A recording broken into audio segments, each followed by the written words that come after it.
kulanti wacan wanaagsan dhegeystayaal iyo daawad waxaad kusoo dhawaataan qodob saameyn ballaaran ku yeeshay dhallinyarada Soomaaliyeed. Saaxiibayaal ayaa noqonaya qaab noocee ah ayaad kusoo jiidan kartaa qof aad jeceshahay ee aan ku ogeyn. Qodobkaasi ayaan kusoo qadan doonaa wuxuuna ku bilaabanayaa sida tan. Haddaba Soomaalida oo ah dad aan inta badan qiimeynta koowaad siinin xiriirka jacaylka iyo lamana ayaanan helin fursadaha jacaylka u bannaan. Sidee usoo jiidan kartaa jacaylkaaga? Waa arrin fudud afka marka laga sheegayo, balse ku dhaqankeedu adag yahay iyada oo la fududeysanayo. Hase ahaatee waxaan jeclahay inaan soo gudbiyo maanta qodobo muhiim u ah qofka danaynayo. Qodobka koowaad waxaa la leeyahay mar walba waxaa muhiim ah daacadnimo. Qofka marka uu yahay daacad wax walba way u hagaagaan, sideedana laqdabada iyo lugooyada meel ma gaaraan. Mar walba u ahaaw nafta aad jeceshahay daacad, waana arrin afka ka fudud balse la doonayo in aad qalbiga ku hayso. Qodobka labaad, isku day inaad danaynayso tegidda goobaha uu ku sugan yahay nafta aad danaynayso, waqtigaasna xiro dhar nadaafadooda laga taxadiray.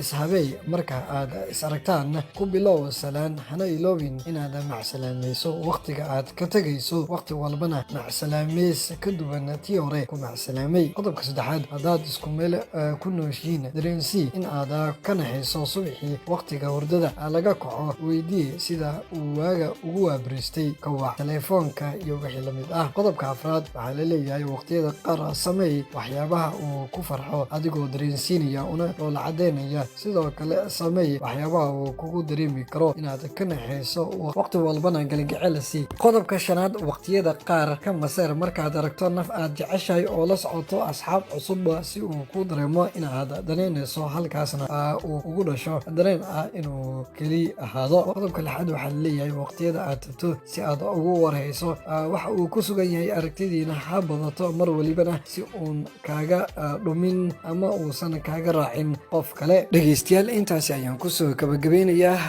qodobkii ahaa qaab noocee ah ayaad kusoo jiidan kartaa qofka aad jeceshahay ee aan ku ogeyn. Waxaa la socodsiinaya aniga oo Mustafa Faransa. Sidaas iyo nabadgelyo.